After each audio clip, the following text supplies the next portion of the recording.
LGB Telma, des actualités uniques, dynamiques et renversantes dans le journal TV.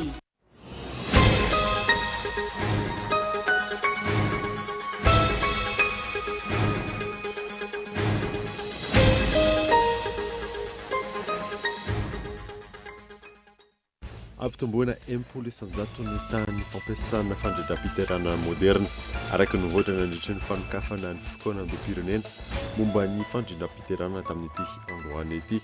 Nosy ny avan'ny filohan'ny repoblika tamin'izany Family Planning entina manatsarana ny fisitrahany vahoaka izany izay tafiditra ao anatin'ny velarany fahadimy. Nomelohana ando onitra dimanjato tapitrisa ariary sy asa tery vozana mandritry ny afolo taona ny talejeral klapsa teo aloha vokatry ny fanodikodinana vola izay nataony. Nomelohan'ny paka ihany koa adimy taona an-tranomaizana ny prime ministre teo aloha Jean Ravelonarivo. Ny ampianso ny organisme mixte de conception nationale teny Mazorivo ny prime ministre lehiben'ny gouvernement androany manoloana ny firongatry ny tsy fandriam-pahalemana sy ny loza fifamoivozana. Entitra ny prime ministre amin'ny tokony andraisan'ny tompony ndraikitra samihafa ny fepetra. Tratehaka androany idino ilay tovolahy namonina fatin'ny rafilany tany Tomasina. Notazemina amin'ny tobon'ny gendarmerie pirenena izy ary natao famotorana ary ho atolotra ny fitsarana orinan'izay. Maresaka iraisam-pirenena olona 300 miara niasa famporona ny 13 novambra 2024 tany Frantsa no nenon'ny fitsarana manomboka androany. Asa famporona izay nafatesana olona 300 ary mahery ny 700 naratra tamin'izany. Ny andiny revatra.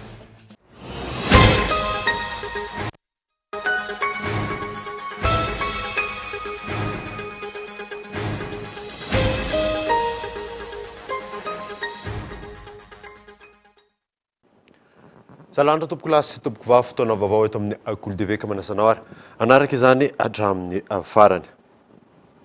Nanombotsika ny vaovao dia ampitomboana impolo isanjato ny tamin'ny fampiasana fandradram-piterana moderna araka ny voatra nandritry ny fanokafana ny fotoana andoam-pirenena momba ny fandradram-piterana tamin'ity androany ity. Nosy ny avan'ny filohan'ny repoblika tamin'izany ny Family Planning entina anatsarana ny fisitrahany vahoaka izany izay tafiditra ao anatin'ny velorano fahadimy. Miantarandriana ivo. Ny ena 570 isanjato ny arkarena fahoben'ny Madagasikara ny taona 2024 raha oharina ny PIB ny taona 770. Tsy mifanaraka amin'ny fitombon'ny mponina ny fivoaran'ny toe-karena araka ny tana avoaka ny banky iraisam-pirenena isan'ny miteraka ny fahantrany firenena nefa io. Manoloana io ho ampiroboroboana ny fandrindram-piterahana araka ny nambaran'ny filohan'ny repoblika androany nandritra ny fanombohana ny fikonandoam-pirenena momba ny fandrindrana amin'ny fiainam-pianakaviana 700 isanjato ny tanjona tratrarina amin'ny tahan'ny fampiasana ny fandrindram-piterahana moderna. Nosy ny avin'ny filohan'ny repoblika androany ny engagement AFP 2030 na ny famille planning nanatanterahana izany.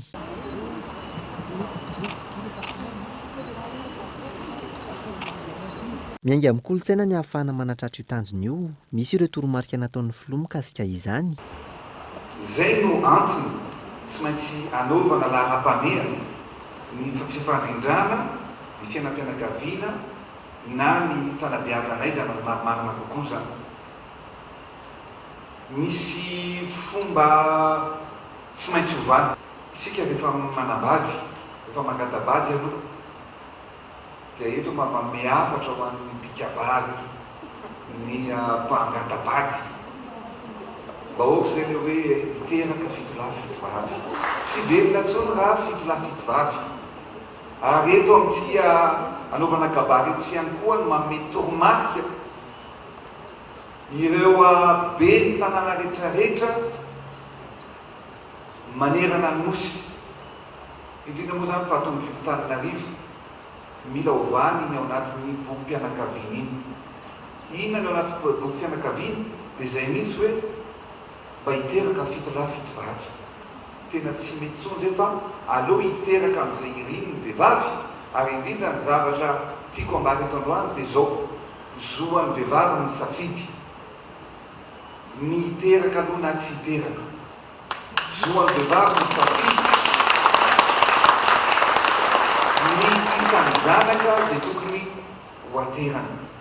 Tafiditra mively rano fahadimy ny hanomezana tolotra ara-pahasalamana tsara kalitao any rehetra, ankoatra ny fampiroboroboana ny fandrindram-piterahana, maro ihany koa ny foto-dravitra asa atao. Ny hôpitaly rehetrarehetra ary anao centre marobe isika mba ahafahana manoro hevitra fa mba ahafahana indrindra ihany koa mametraka ny fanabeazana izana rehetra eto a Madagasikara. Paikady apetrako miaraka amin'ny sy ny toromarika ameko amin'ny ministra ny fahasalamam-bahoaka mba hametraka an'io eny anivon'ny hôpitaly, eny anivon'ny toeram-piasana, tokony misy fanentanana manokana eny anivon'ny toeram-piasana rehetra reny, na ny miankina na tsy miankina, manerana ny nosy mba hanaovana an'izay planning familial izay. Rehefa voafehantsika io fiterahan'ny vehivavy io dia mandroso ny firenena araka ny tenen'ny représentante ny Banque mondiale teo, nanao ezaka ara économique betsaka aritsika fa mbola betsaka ny olona eto amin'ny firenena raha mbola mitombo tsy voafehy fitombon'olomponina dia ho kely foana ny PIB atsika dia tsy tombo arak'izay ny arikarenantsika. Nandritra ny fanombohana ofisialy ity fikaonan-doha-pirenena ity, voaositra ho tompon-daka ny fandrindrana ny fiainam-pianakaviana amin'ireo firenena mampiasa ny teny frantsay aty Afrika ny filoha Andry Rajoelina. Namafisy ny fahazava-dehibe izao fikaonan-doha izao ary tafiditra amin'ny fampandrosoana ny Madagasikara. Izany vaovao misongadana ihany koa dia ny meloana andoha onitra dimanjato tapitrisa ariary sy asa terivozana mandritra ny folo taona ny tale jeneraliny KNAPS teo aloha, vokatra ny fanodikodinana vola izay nataony. Nomeloan'ny PAK 5 taona an-tranomaizina ihany koa ny Prime Ministre teo aloha Jean Ravelonarivo. Henri Florian. Omaly no niakatra fitsarana ilay raharaha mahakasika ny tale jeneraliny KNAPS teo aloha Raoul Larzaka Rabikoto, izay filohan'ny Federasiona Malagasy ny baolina kitra amin'izao fotoana izao.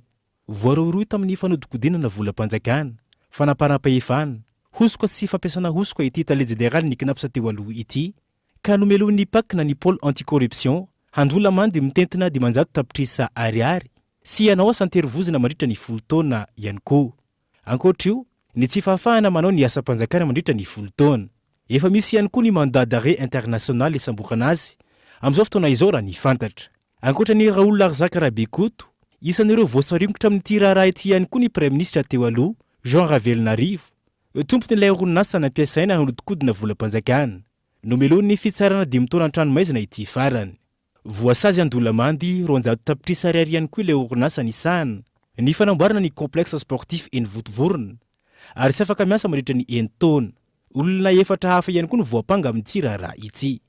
Raharaha mahafampana maro samihafa ihany koa no mbola miantona hatramin'izao mahakasika ny fanodikodiana mbolam-panjakana sy ny gaboraraka nisy teto amin'ny firenena, toy ny raharaha bonbon sucette, écran plat, ny toy ny raharaha volamena telo amin'ny 7 kilao, ny toy ny fanadihadiana mahakasika ireo vady sarobidy tamina conteneur maromaro izay sary natao amin'ny saranantsambo ny Thomasina, ny raharaha permis biométrique izay mahavoatontona ny Prime Ministre teo aloha Mahafaly Olivier sy ny maro tsy voatanisa. Raharaha mahafampana andrasan'ny vahoaka malagasy ny toy ny avokoa ireo amin'izao fotoana izao. Tontolon'ny fitrarana kosa indray dia mifanohatra amin'ny hevelorano foloha ny fanakatonana ny APC mpitrandraka Kroma ao Andriamena distrika Tsaratanana ao ireo olom-boafidy ao an-toerana. Izy ireo izay miakatra eto Antananarivo amin'ny tany Antony Marina anakatonana ny fitrandrahana eto Andriatsilavo. Mifanohitra amin'ny hevelorano foloha amin'ny fametrahana indostria sy orinasa isaky ny distrika manerana ny nosy ary ny fampananana asan'ny tanora. Ny fanakatonana ny orinasa mpitrandraka Kroma APC ao Andriamena hoy ireo olom-boafidy avy any an-toerana. Very asa ny zanakanay ary tsisy tsony ndray zany ndesotorina hiditra ao anatin'ny commune ho fampandrosoana ny commune io. Tsisy tsony koa zany ny fanaovan-dalana ary tapaka koa ny jirony satria ireo orinasa APC ireo mamatsy ny jiro ao anaty tanàna Andriamena. Ka eto zay dia tsy manaiky izany fa miangavana ry tompona andraikitra mihitsy ho very asa ny zanakay, ho very asa ny olona mandrivony ny ao anatin'ny commune Andriamena io mivelona amin'ny orinasa APC io ka miangavana ry tompona andraikitra zay hijery akaiky momba zao raharaha zao. Hatreto mbola tsy fantatra ny antony nanakatonana io orinasa io ka antony natonga azy ireo hiakatra aty an-drenivohitra. Tsy nisy ihany koa ny fandalovana sy ny fampahafantarana ireo mpitondra eny fotony mialohan'ny nanakatonana ny orinasa. Idina tany Andriamena ireo tompona andraikitra nanao saisie ny entan'ny APC ireo any hoe le UC zany sy le police de mine ireo police économique ireo dia tsy mba nandalo natao amin'ny fokotany, natao amin'ny be ny tanàna, fa dia nanao tsokosoko ny zavatra io tany amin'ny toerana pitrandrana any. Tany misy mpitondra fanjakana nefa tompo-plasy tompovavy ny district Antsaran-tanàna. Tany misy fanjakana ny commune Andriamena. Zay zany mba miangavy mihitsy zay tompona ndraiky sy raha namidina ny fotony eny mba hanome voninahitra ny tompona ndraiky sa eny fotony. Zany hoe mpitondra eny fotony fa zavatra ohatran'izao efa mipokala izy. Efa tratra ny fanakatonana ny EPC ho feo zany feo ny mpiasa vany ny tonga tatemy solombavam-boaka tonga tamin'ny be ny tanàna ka atsipina izy zany teny zany mba tsy hiverina tsony ny zava-misy ohatran'izany amin'ny manaraka. Miteraka olana ara-tsosialy sy ara-toekarena ny fanakatonana ny orinasa APC. Isan'ny mampanay mafy ny any an-toerana amin'izany fotoana izany ny firongatry ny tsy fandriam-pahalemana. Fantareo tsara fa tsy mandry ny district Antsaran-tanàna amin'izao fotoana zao fa saika isan'andro san'andro misy ny kidnapping, saika isan'andro san'andro misy fandravana tanàna any, saika isan'andro san'andro isehoana asan-dalo mahery be any. Vokatry ny olana ara-tsosialy. Fantareo tsara fa potika ny orinasa tao mamita malagasy. Zay orinasa nameritra olona mpiasa maro tany amin'ny faritra iny mbola tsy voarina hatramin'izao. Vokatry zany faravany kroma zany dia misy olana zany tsy fandriam-pahalemana zany. Dia zao manampitrotraka zany koa ny fampiteny ny orinasa APC. Zay heverinay fa raha pitso afaka pitso hiteraka tsy fandriam-pahalemana goavana dia goavana koa satria avery foana fa maro no very asa amin'ireo zanaka Andriaminareo. Manao antsoavo araka izany ny mponina ao Andriamena sy ireo olom-boafidy ao an-toerana amin'ny famanany olana sy ny fandraisana andraikitra avy amin'ny mpitondra fanjakana. Angatana izy ireo ny anokafana ny orinasa ahafana mamerina amin'ny laoniny ny rindram-piarahamonina any an-toerana. Tontolo ny serasera tokony nisy ny fifambidiniana eo amin'ireo mpisehatra rehetra mialohan'ny rosoana makany amin'ny fividianana zay ho filohan'ny olafitry ny mpanao gazety eto Madagasikara hoy ny Iltsera. Ekena ny fividianana saingy tokony ao anatin'ny fitoniana tanteraka raha ny fanazavana azo. Io ny nasaina. Namoaka fanambarana tamin'ity androany ity ny Iltsera na ny hivimpandaliana na ny tontolo ny serasera maro lafika eto Madagasikara sy ny fiarahamonim-pirenena Kradoi ao anatin'izao andro iraisam-pirenena ho an'ny zo isitraka ny torohay sy vaovao izao. Voalaza ao anatin'izany ny momba ny fifidianana izay ho filohan'ny olafitry ny mpanao gazety ho tanterana afaka herinandro vitsy. Tokony isy fifampidiniana mialoha izany ho izy ireo isoroana no mety olana indray ao ireny fifidianana. Iroso afaka miroso foana ne so kosa atserinatsa dia hiverina amin'ireo krizy efa nisesy inona moa na tonga fifidianana ny olafitra tsy nisy ene satria nisy foana tsy fifanarahan-kevitra sy fifandirana ary io tsy hoe vao tamin'ny fitoana lasa fa natao alohan'izay ary tsaroantsika fa nisy sakatsakana foana teo amin'ny fifidianana ny mpikambana amin'ny olafitra. So dia fotoanan'izao raha midinika hoe inona ny tena tokony hanatsarana tokoa ny asa fanaovana gazety eto amintsika. Zay le sosian'ny Iltsera zany hoe aorianan'le fifidianana vita ihany fa ny aoriana ve mety hitondra fitonina eo amin'le sehatrasa le izy. Tsy ivona ny taona 724 no tapitra ny feptom-piasan'ny olafitra saingy tsy nanatanteraka fifidianana izy ireo hatramin'ny taona 24. Izany hoe tsy olom-boafidy no nitarika ny olafitry ny mpanao gazety nandritra ny 3 taona. Manana italepanatanteraka eo anivon'ny Iltsera ny amin'ny mety ho ampiasana ho fitaovana politika indray ny olafitra vaovao izay joro ka anairan'izy ireo ny mpisehatra rehetra amin'ny aino vakijery.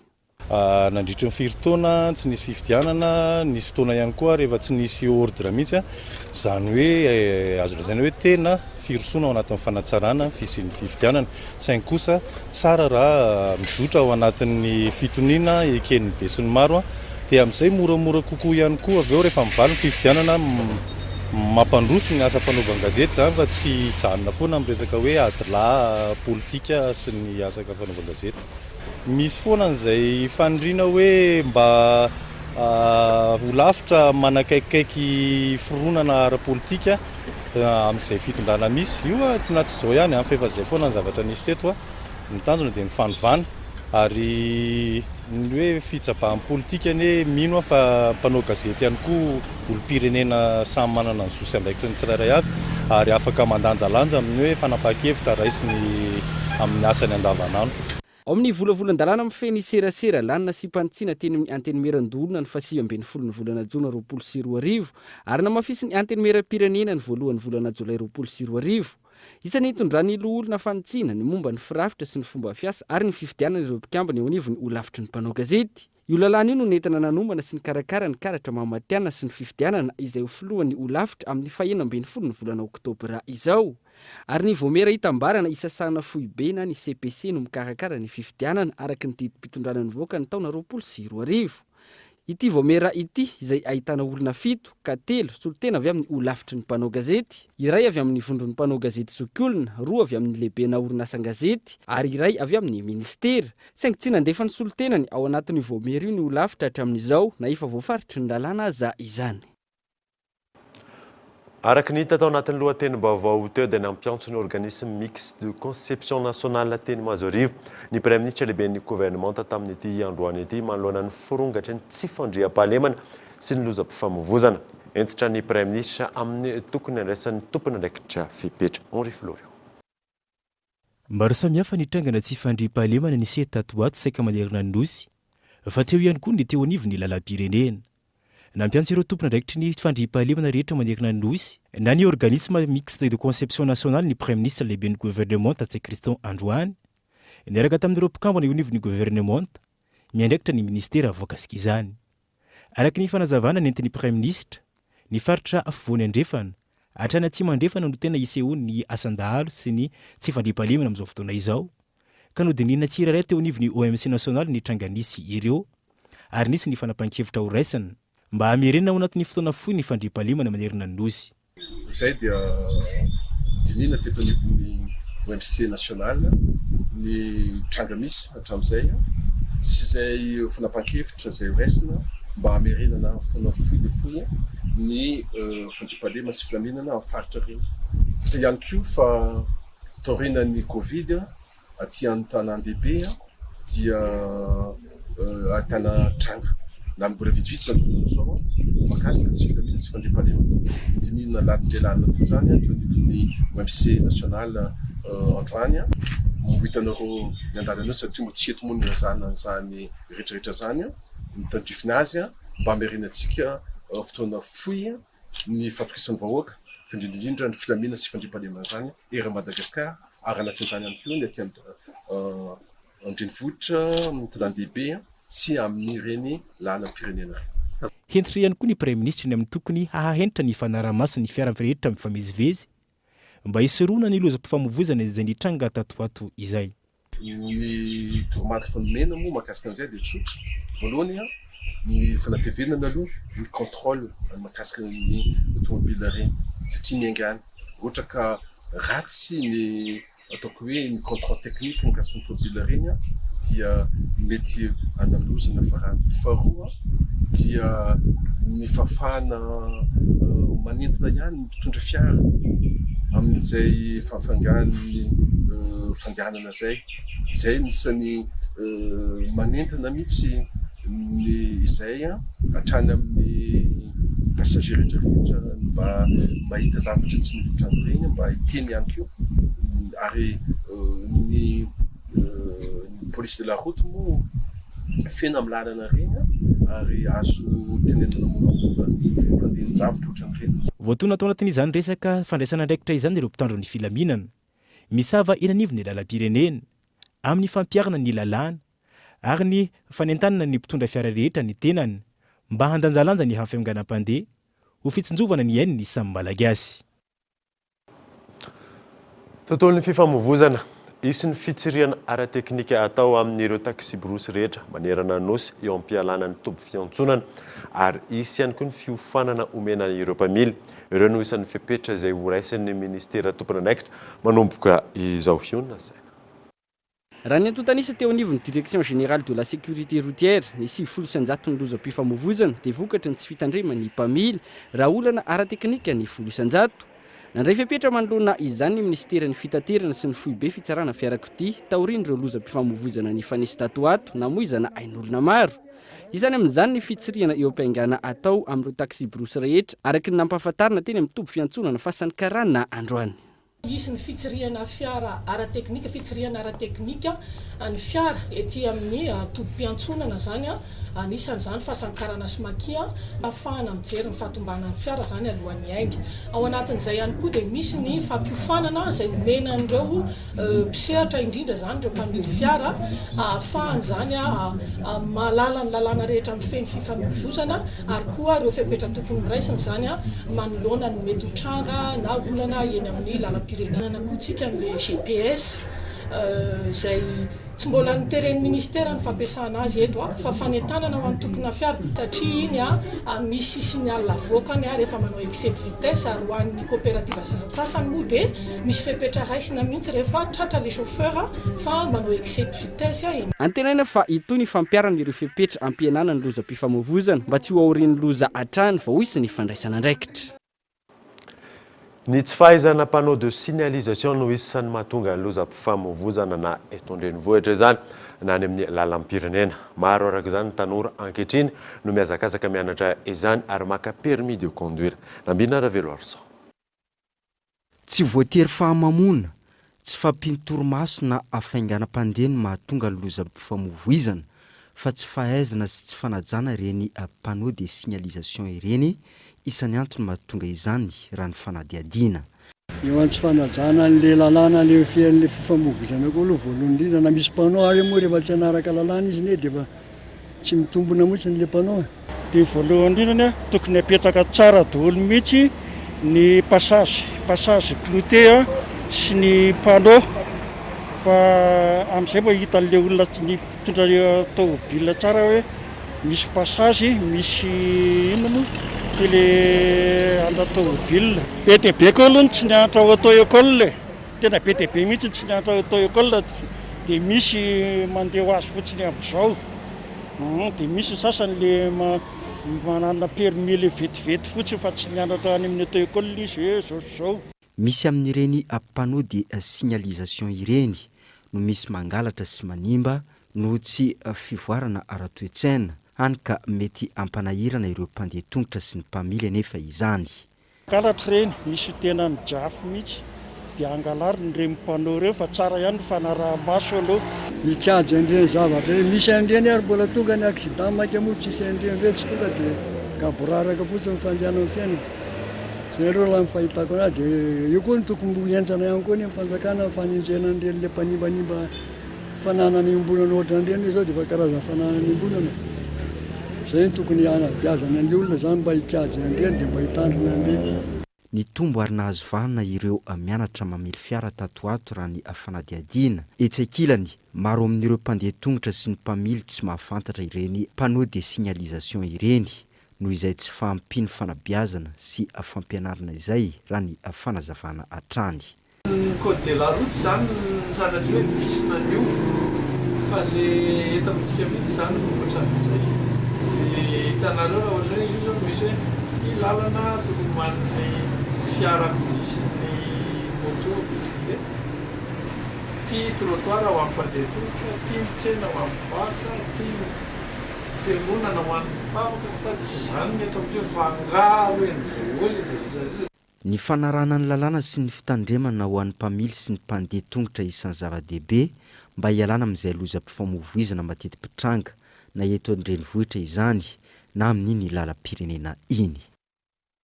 Lafa vaovao hafa kosa indray dia ambony tany vehivavy manala zaza manerana nosy. Araka ny fanadadiana izay nataony Nifinakanga ny taona 2024 matetika mitarika any amin'ny tsy fahasalamana ary tonga any amin'ny fahafatesana nefa izany raha atao antsokosoko.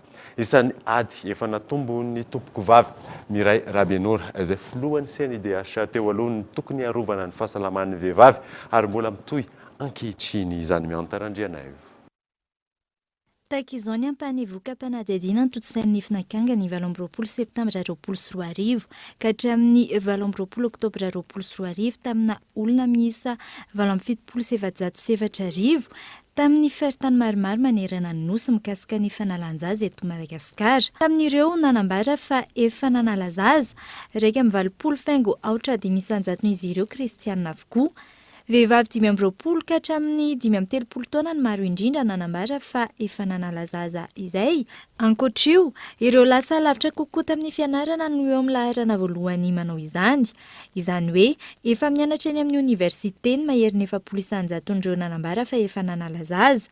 Mianatra amin'ny ambaratonga faharoa ny mahery ny 700, 7.7 ambaratonga fototra. Vitsy indrindra kosa ireo tsy nianatra ka niroso tamin'ny fanalan-jaza izay mandina ny 400 tamin'ireo nanontaniana.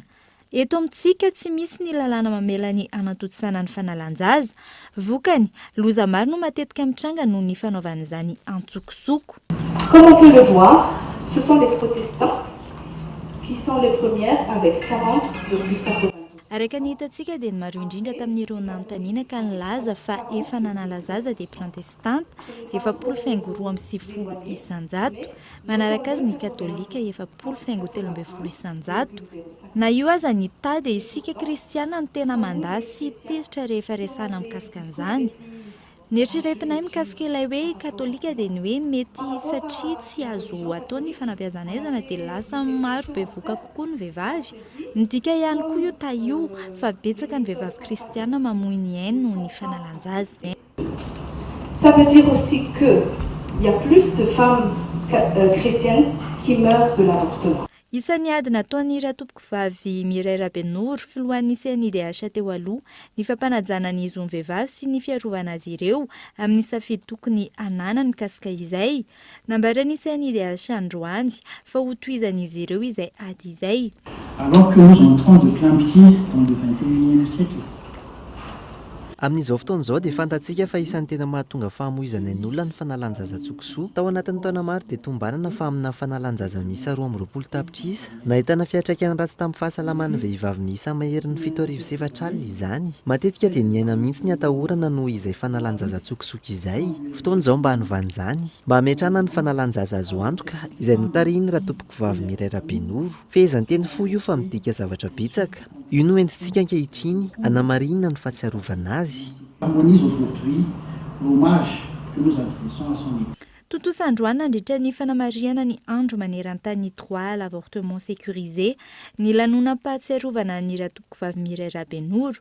Ny tenany izay efa nanao dingana maro hanatsarana io sehatra io, indrindra mikasika ireo voka efa fantatra fa mety hiteraka fahafatesana ho an'ny na ihany koa ahitana tranga fahasaponana. Mahakasika ny Ilay Parsa kosa indray dia anjara ny vahoaka malagasy no mirahina manohana ny mpitondra amin'ny fitakiana ireo nosy malagasy raha ny fanaon-kevitra taorian'ny fandraisam-pitenenana filoha tany New York farany teo.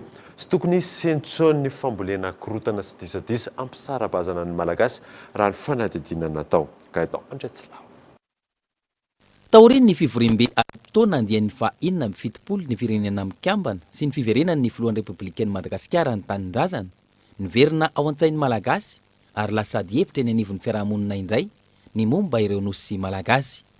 Naneho hatrany ny fahavononany, iady ny amerenana ireo nosy ireo ny filoha ary nilaza fa tsy foana ny endriky ny fanjanahantany raha tsy miverina tanteraka amin'ny Madagasikara ireo nosy malagasy. Dingana goavana izany ka anjaran'ny vahoaka raha ny fanazavana ny manohana azy. Verina fa anisan'ny tena zava-dehibe satria tafakatra teny ambony plateau iny makasika ny ady atao amin'ny reo nosy malagasy izay an'ny malagasy moa zany le nosy manodidina antsika ireo ary ny zavatra tena mahavelom-bolo ary mahavelom-panantenana dia ny antso ny hery velona rehetra maneran-tany, ny hery rehetra maneran-tany ny filohan'ny Repoblika mba hanohana ny Madagasikara ny fitakiana n'ireo nosy ireo hiverina fa efa dingana goavana zany ary mampisy fanantenana ny amin'ny hoavin'ny nosy malagasy izay tokony hotakiana ny ambiny anjaran'ny malagasy amin'izay ny mivondrona manohana ny filohan'ny Repoblika mba hafahana mahazo an'ireo nosy ireo fa tsy variana amin'ny fanipaka ohatran'ny valalakaron fotsiny eto toerana eto. Ankilany nanamafy ity farany fa tsy fotoana izao amafazana korontana sy disadisa ampisaraka ny firaisan-kina ny malagasy. Tsy tokony ataitra ihany koa raha ny fanazavana ny fametrahan'ny RMDM rafitra isaka ny faritra amin'izao fotoana. Lehibe ny nanao atoko-panohitra fa raha vao tsy misy objectif mazava andeha ho aiza ny mpanohitra dia verina fa tsy milamina ihany ny zavatra atao mahakasika ny zavatra tahaka an'izany ka iverina fa ny azahoanao poa dia manana objectif mazava ianao fa tsy objectif hoe ndeha hanonga-mpanjakana raha zany a dia tsisy poa zany fa raha ohatra ka objectif hoe akafahefana amin'ny fifidianana amin'ny manaraka tia programma manana programma ara-dalàna ny atoko-panohatra na ny atoko tsirairay fa tsy ny atoko-panohatra irery dia rehefa misy projet de société mipetrapetraka mazava ao dia iverina fa zany ahafahana mahazo poa fa raha tsy izay ny ataonao fa zavatra hafa dia tsisy poa mihitsy miankina tanteraka amin'ny fametrahan'ny mpitondra ny tanjaky ny firenena sy ny fahaizany mandresy lahatra no hafana amin'ny roso lavitra amin'ny fitakiana ireo nosy sy malagasy araky ny faneho-kevitry ny mpandinika fiainam-pirenena miankina amin'ny fahaizany vahoaka malagasy mandanjalanja ihany koa no hafana mametraka fitoniana ito amin'ny tany sy ny firenena tahaka mahazatra anaraka dokavatra isika melohany nitiratsika ny tapany faharoan'ny vaovao rehefa vary.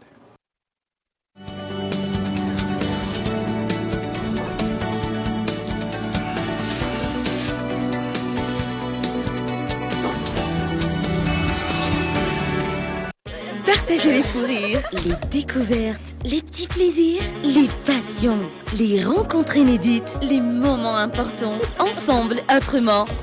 Partagez vos mégas et faites-en profiter à vos proches partout. Tapez le dièse 111 étoile 4 étoile 4 dièse. Ay, soye! Mahay mandeha tsanaka dada Sneny. Soiany fefa vonona ny kiraro ianarany mandeha sady voatandrina daholo ny rirany maranitra surprise ato an-trano. Oops, mbola misy adinonao no nisafidy ny couche tsara ho azy. Ny couche tsara indrindra ianarany mandeha tsy bakabaka. Vaovao lehibe ny fikarohana momba ny couche mety ho an'ny zazamiana mandeha noho ny fisian'ny elastika amin'ny didiny 3 mitazona azy na feno azy ny couche molle fixe no mitazona indrindra. Araka ny fikarohana nataonay ny couche molle fixe no mety indrindra ho an'ny zazamiana mandeha. Rineny mampiasa ny couche molle fixe. Toujours plus de foot ensemble. C'est fait, ils l'ont fait.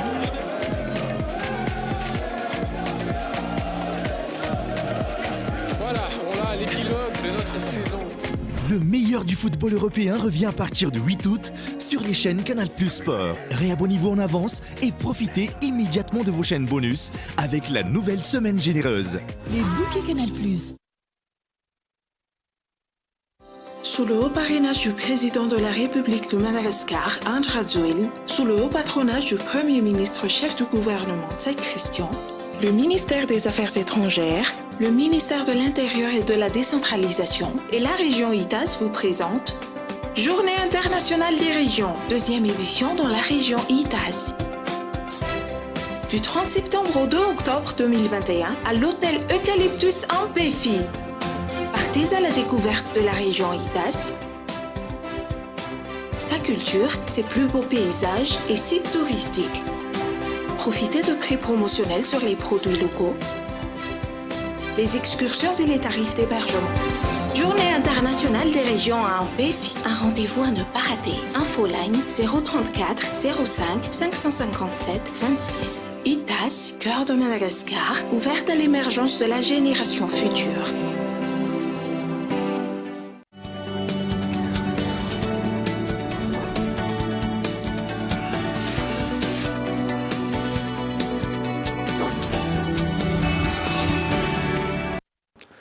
Zay makasika ireo doka fa miditra amin'ny tapany faharoan'ny vaovao isika.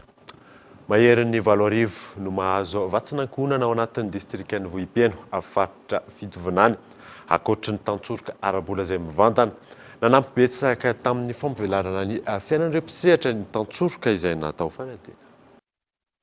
Afaka tao anatin'ny fahantrana lalina ny ankamaroan'ireo mpisitraka tetika asa vatsinankohonana izay miisa 2,707 ao anatin'ny distrikany Vohipeno faritra fitovinany. Ankoatra ny tantsoroka arabola mivantana omena azy ireo, nahitambokany tamin'ny fampivelarana ny fiainan'ireo ankohonana marefo ny tantsoroka isantsokajiny.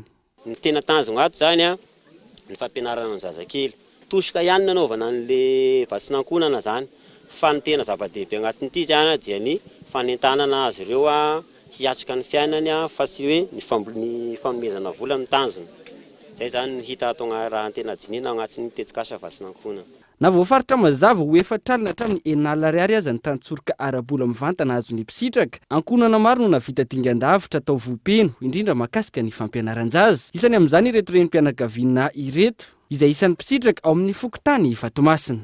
Mbola sy nianatra mihitsy zany aho hatramina kely anay hatramin'ny aho zao dia zaho zany aho zany vao nianatra ny tombony zany da haiko zany ba hoe mitondra taratasy kahe zany ny zanako latandakilasy mba sambakain'olo zany ako la avy aho zany da hoe asy moa zay reko ny kahe satria miteny ny zaza hoe ty mama ho izy ny kahe isoniavina be fa haiko zany misoniana zao.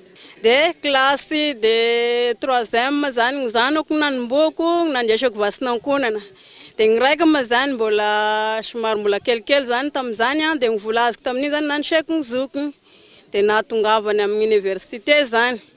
De na afaka baka anazy. Da amin'izao zany ny zokolo zany efa mampianatra. Efa farafara tao zany mbe efa nisokasokatra amin'ny fiainana satria efa mitombo ny vary ny asam-barotra de manaonao tragno.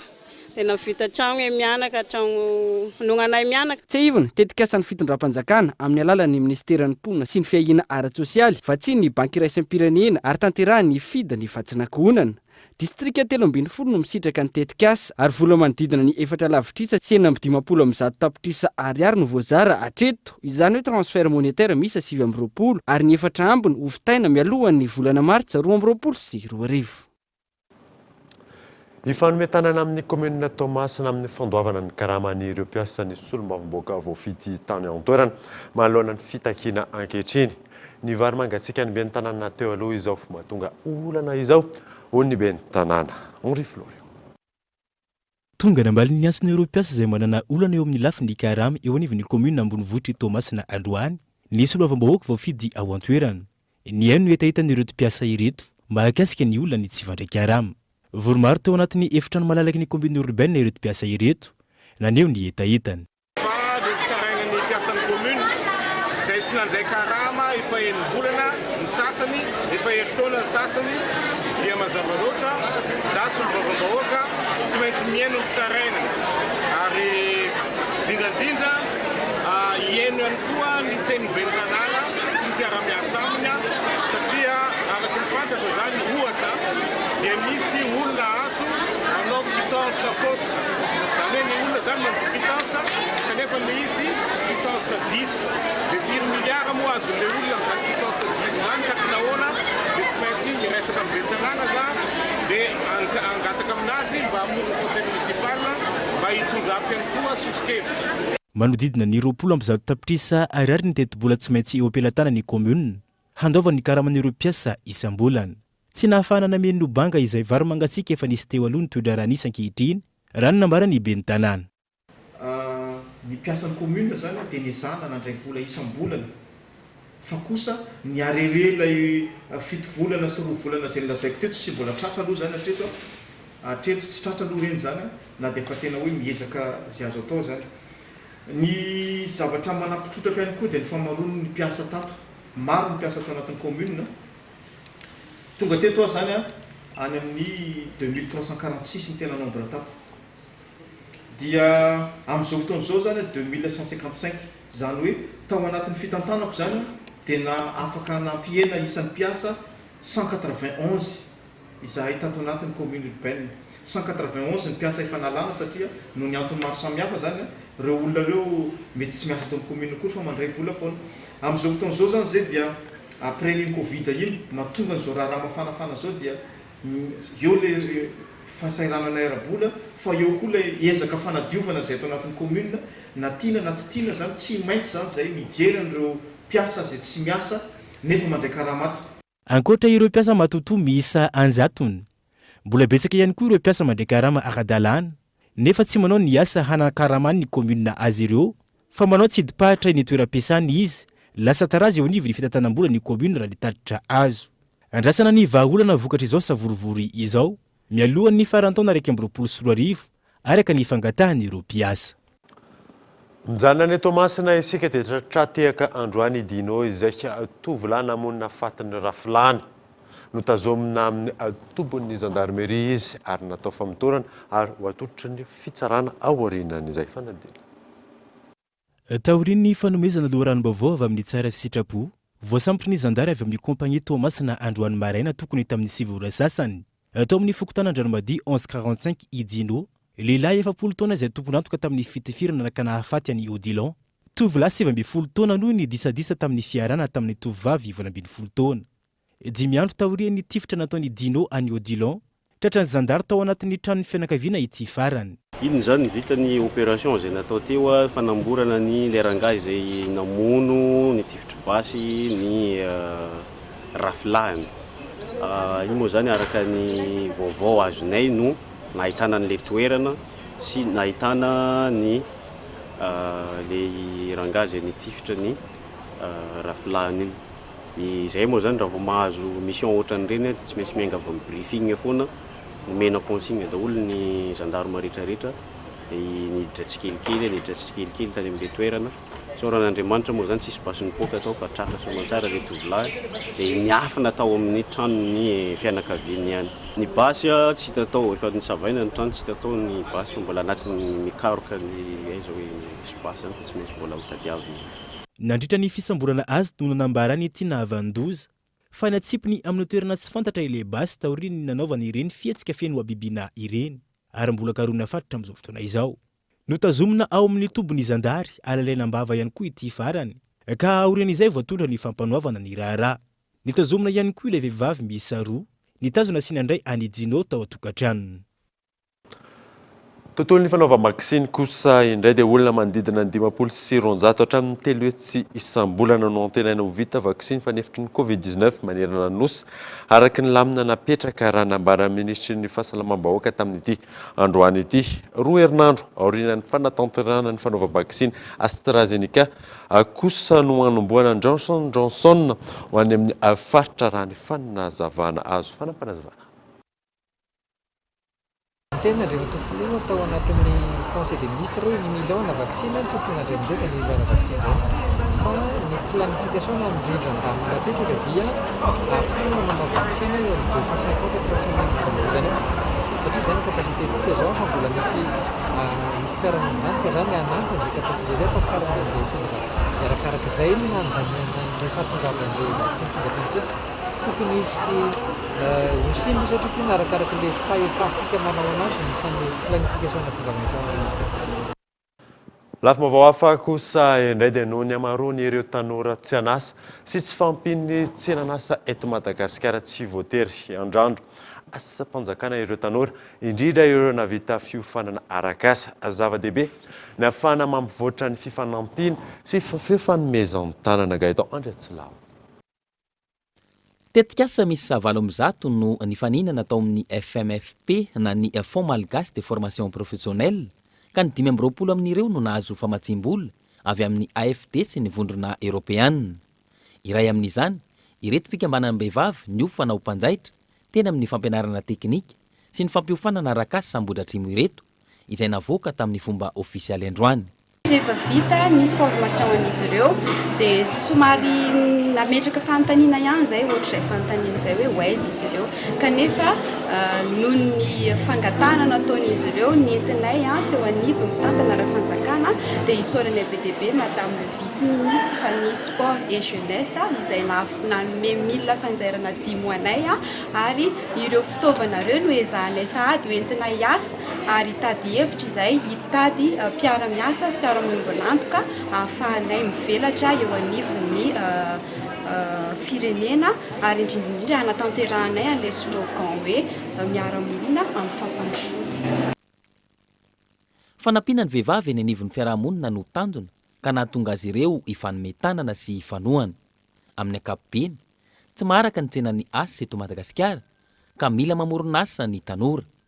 Tsy ny asa-panjakana ihany no asa tokony hokatsahina indrindra ho an'ireo nahavita fiofanana arakasa. Tsy ny asa-panjakana irery ihany aloha ny atao hoe asa matetika ny tanora zatra miandry asa-panjakana miandry recrutement fa ny adin'ireo tanora ireo dia mana talenta izy ireo tokony trandrany ampiana tosika ary mivadika ho asa sy mivadika ho voly zany. Zay le ambarako hoe mila mamorona asa ny tanora. Zay mila mafisina amin'ny tanora rehetra satria fantatritsika fa tsy maharaka ny tsenany asa eto Madagasikara noho izany mila vadika zay ankovo zay ho lasa famoronana asa ny tanora mamorona asa ho an'ny tena dia tonga avokoa ny tantsoroka rehetra na ny eo anivon'ny fitondram-panjakana zany eo ihany koa ireo sehatra tsy miankina rehetra zay afaka mifandrimpona atanterana an'izay famahana ny olany tsy fisiany asa izay.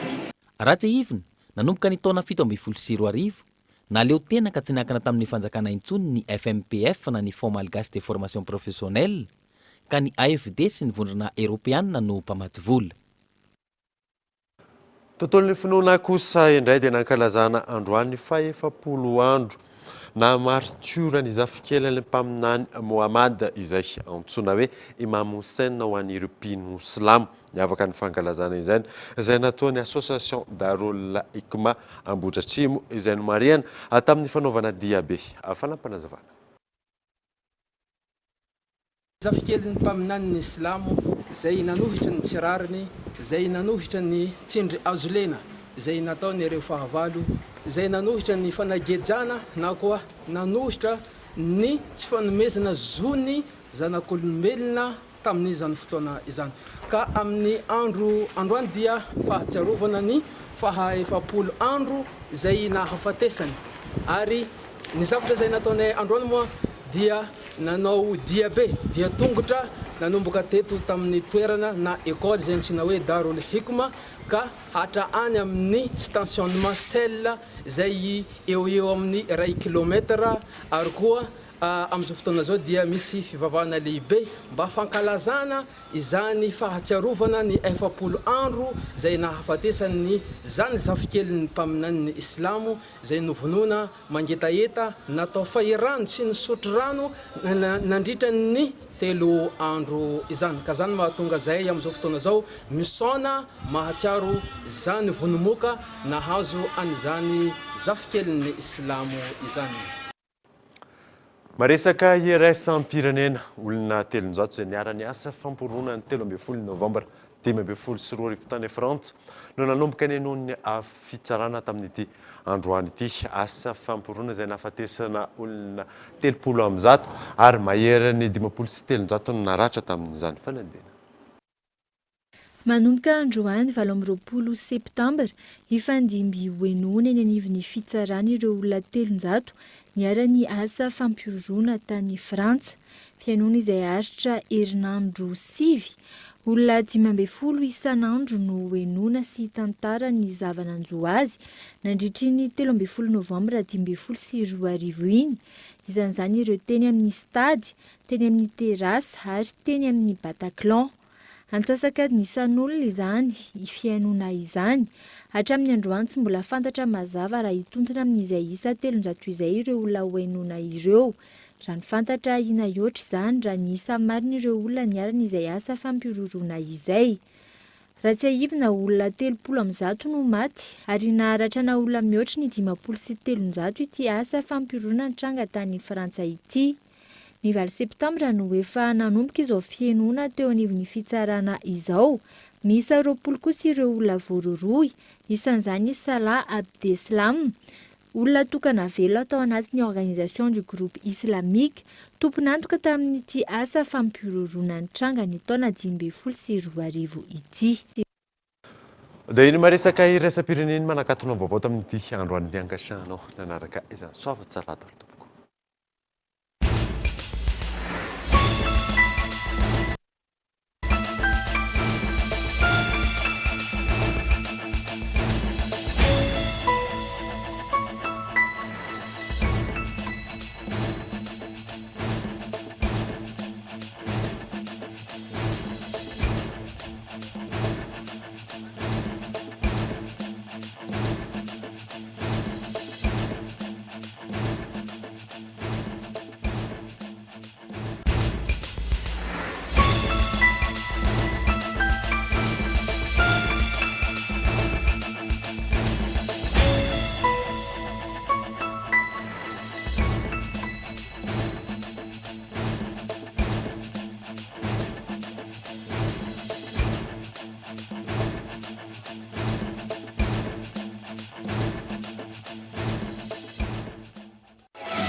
ONG Bethelma, des actualités uniques, dynamiques et renversantes dans le journal TV.